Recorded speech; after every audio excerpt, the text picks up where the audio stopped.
اللہ نے اس امت کے علماء کو بنا دیا. اب وہ علماء منبر رسول پر بیٹھ کے ہر جمعے کو وراثت تقسیم کر رہے ہوتے ہیں. اور کتنے ہیں جو وراثت لینے کے لیے جلدی جلدی کرتے کہ ہم جائیں اور حضور کی وراثت میں سے کچھ حصہ ہم بھی لے کے آتے ہیں. آپ میری بات سمجھ رہے ہیں؟ اگر وراثت تقسیم ہو کسی جناب علی وقت کے حاکم کی،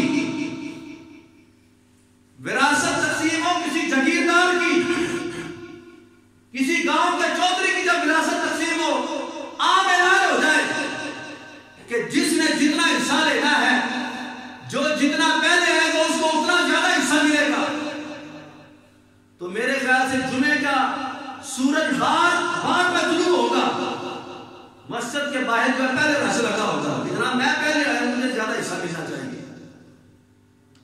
اب میری بات سمجھ رہے ہیں جناب؟ لیکن آج میرے نبی کی وراثت تقسیم ہوتی ہے اور کتنے ہیں جو حصہ لینے کے لیے آتے ہیں.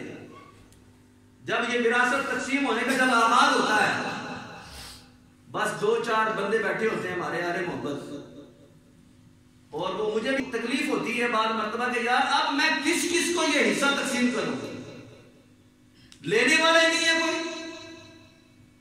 اب یہ جو میں بول رہا ہوں، میں جو بیان کر رہا ہوں، یہ میرے نبی کی وراثت ہے. فرمایا میرے منبر پہ بیٹھنے والے جو میری امت کے جو علماء ہوں گے وہ میری وراثت کے جو ہے وہ حقدار ہیں. میں ہماری وراثت کے وہ مالک بن جائیں گے. اب وہ جو ہے وہ اپنی طرف سے پھر وہ خیرات کریں گے، تقسیم کریں گے امت کو. لیکن آج کتنے ہیں جو نبی کی وراثت لینے کے لیے پہلے حاضر ہو جاتے ہیں؟ سوچنے والی بات ہے جناب. تو بہرحال فرمایا نبیوں کی جائیداد وراثت نہیں ہوتی، نبیوں کے پلان